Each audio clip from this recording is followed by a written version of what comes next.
Eu ouço muitos comentários sobre como eu sou chata em algumas situações por me posicionar, né, em coisas que muitas vezes a maioria, inclusive dentro da igreja, não vê problema, né, e às vezes, especialmente quando esses comentários, essas críticas vêm de irmãos na fé, às vezes eu me desencorajo e eu realmente considero que eu sou chata, e isso me desencoraja, me faz silenciar sobre as coisas que eu acredito, mas isso acontece só porque eu perdi de vista a realidade da situação. Olhando da perspectiva eterna, eu vou ser grata por não ter silenciado e por ter alertado os meus irmãos quando o zelo pela santidade do Senhor tomou meu coração, e para que a gente possa se alinhar à verdade, né, e andar pelo caminho da vida, o caminho estreito, né, porque as escrituras falam que o caminho é estreito e são poucos os que encontram ele, são poucos os que estão no caminho da vida, de fato. E uma vida de renúncias pode parecer chata, e seria se não fosse pela revelação de quem é Jesus Cristo. E entendimento é diferente de sabedoria. O entendimento acontece na mente, ou seja, a gente leu a Bíblia, a gente sabe, mas a sabedoria vem no coração, por meio da revelação. E essa revelação, essa sabedoria, ela acontece a partir do temor do Senhor, e o temor do Senhor consiste em odiar o mal. Ou seja, a gente tem revelação de quem Deus é à medida que a gente dá passos de fé de acordo com aquilo que a gente sabe. Então a gente entrega ao Senhor porque a gente teme o Senhor. E então os nossos próprios desejos começam a ser mudados no nosso coração, porque a gente tem mais e mais revelação de quem Cristo é, e a gente deseja entregar mais e mais e mais. E eu não estou dizendo que é fácil, mas é prazeroso, porque a gente tem cada vez mais revelação de quem Deus é, e nele está a alegria. A alegria do Senhor é a nossa força, é a presença dele que fortalece e sustenta o nosso coração e nos dá alegria e prazer, e a gente já não tem mais prazer naquelas coisas que a gente fazia no passado. A nossa alegria vai ser maior do que aqueles que têm fartura das coisas, porque o nosso coração vai ter paz, paz com Deus. É isso que todo ser humano busca. É isso, mesmo que não tenham consciência, é isso que nós desejamos, paz com Deus, porque o favor de Deus está sobre os justos. E hoje eu queria falar sobre a série The Chosen.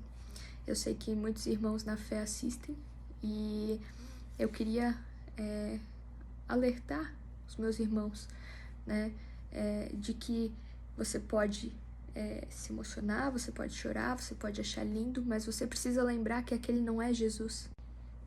Tenha cuidado com as imagens que você cria.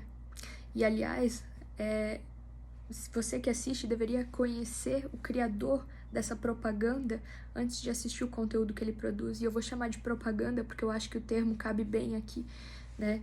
Você precisa se lembrar que aquele Jesus apresentado ali não é Jesus. Você percebe como o engano ele se infiltra sutilmente no coração humano? As escrituras nos advertem que o diabo, o inimigo das nossas almas, ele vai tentar se disfarçar de anjo de luz para enganar, se possível, até os escolhidos. Que forma melhor ele poderia encontrar de se disfarçar de anjo de luz do que fazendo uma série sobre o próprio Jesus? Uma série onde a maior parte da igreja de Cristo vai assistir porque não está buscando discernimento, porque acha legal, porque acha que, nossa, que legal, vamos evangelizar através de uma série.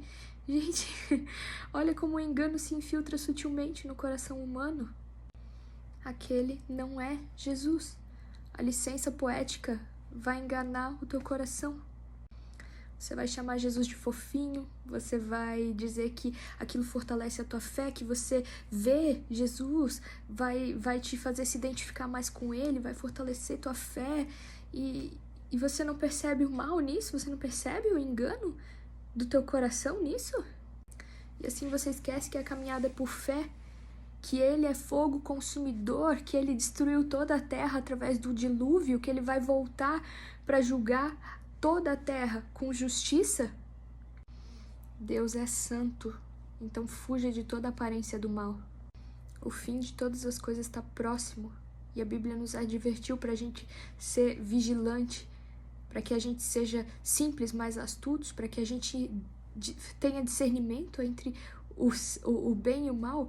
E não é difícil discernir o certo do errado. É difícil discernir o certo do quase certo.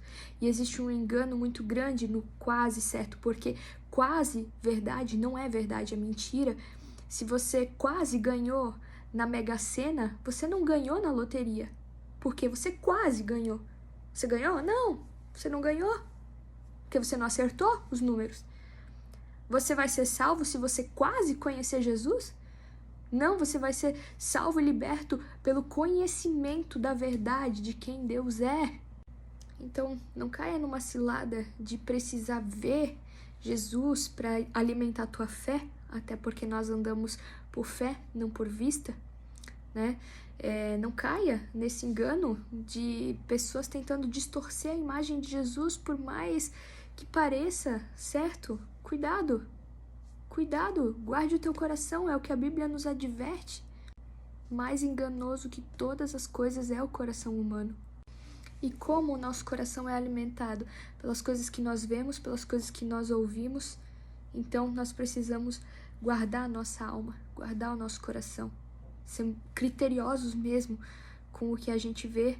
Não é sobre entretenimento, não é sobre, vamos assistir alguma coisa, vamos assistir sobre Jesus então, porque, daí, ok, beleza, daí eu tô gastando meu tempo com Jesus, né? Então, vou me divertir assim. Cara, seja criterioso, sabe? E também cuidado com as imagens que você cria, porque a Bíblia nos diz sobre isso. É um mandamento. Cuidado. E desconfie também de todos aqueles que fazem parcerias com as trevas. Ou seja, fulano pode não ter pecado diretamente, mas se o fulano fez uma concessão, né, e foi num evento, fez uma parceria com alguém que a gente sabe que está se opondo ao conhecimento de Deus, então, o quão o coração daquela pessoa realmente está em Deus? Ela fez uma aliança, uma parceria com alguém que não teme a Deus. Então, nós deveríamos ser cautelosos com quem nós ouvimos. E são poucos que, então, no final das contas, nós vamos poder ouvir. Mas a questão é, nós não precisamos de mediadores entre nós e Deus. Nós temos a palavra de Deus, nós temos o vivo caminho que Jesus abriu para que a gente se achegasse a Deus. Ele é o único intermediário entre Deus e os homens. Nós temos a palavra de Deus, nós temos livre acesso ao Pai por meio de Jesus Cristo. E assim, eu sinceramente não me importo se me acharem chata. É claro que o meu coração vai doer se, por exemplo, pessoas que eu amo decidirem se afastar de mim pelas coisas que eu falo, né? Porque eu sei que não é fácil, às vezes, a gente ouvir coisas que... Poxa, às vezes a gente tá praticando uma coisa e aí a gente ouve alguém dizer que aquilo não é certo, então o nosso ego fica ferido. Eu sei porque eu já passei por isso, só que eu me lembro que uma coisa que eu ouvi de alguém que me feriu muito na hora e me fez ficar com raiva dessa pessoa na hora, depois Deus usou para abrir os meus olhos, porque eu precisava de alguém que me mostrasse a realidade das coisas, né? Então, não porque fulano é mais santo, não porque isso ou aquilo, mas nós edificamos uns aos outros. E foi assim que Deus planejou que fosse, que a gente ajude uns aos outros, nos fortalecendo, sabe? Quando alguém tem um ponto cego, que o outro possa mostrar o caminho naquela área, e que aquele que está mostrando o caminho em tal área também aceite a correção em outra área. E isso guarda o nosso coração humilde também. Então, que a gente possa buscar de coração sincero o nosso Senhor Jesus, sabe? Eu vou sobreviver, por exemplo, se alguém que eu amo se afastar de mim, decidir se afastar de mim, porque me acha chata. Vai doer meu coração, mas eu vou sobreviver. Agora, eu não vou conseguir sobreviver no dia do julgamento se eu silenciar a respeito da verdade, se eu não for fiel ao meu Deus, se eu negociar a minha fé para agradar homens. Eu quero agradar a Deus. Se eu estivesse tentando ainda agradar homens, eu não seria serva de Deus. E eu quero ler uma palavra das Escrituras que está em João 6, e diz assim: daquela hora em diante, muitos dos seus discípulos voltaram atrás e deixaram de segui-lo. Jesus perguntou aos 12, Vocês também não querem ir? Simão Pedro lhe respondeu: Senhor, para quem iremos? Tu tens as palavras de vida eterna. Nós cremos e sabemos que és o Santo de Deus. Ou seja, a revelação de Jesus Cristo nos faz permanecer. Não importa que às vezes o nosso orgulho seja quebrado, sabe? Não importa que seja um irmão que nos exorte, porque não é que aquele irmão está querendo se achar mais santo. O irmão está querendo alertar a respeito do caminho, e quando você tem uma revelação de quem Jesus é, você permanece, sabe? Pedro permaneceu com Jesus quando Jesus disse para ele: afasta-te de mim, Satanás, para trás de mim, Satanás. Não que Pedro fosse Satanás, mas ele tinha emprestado a boca para Satanás. Então Jesus repreendeu ele e Pedro quebrou o orgulho dele e permaneceu com Jesus porque ele teve revelação de quem Jesus é. Não deixe nada te separar de Deus, não deixe o teu orgulho te separar de Jesus, porque Jesus é o caminho, a verdade e a vida. E conhecer a Deus é a vida eterna.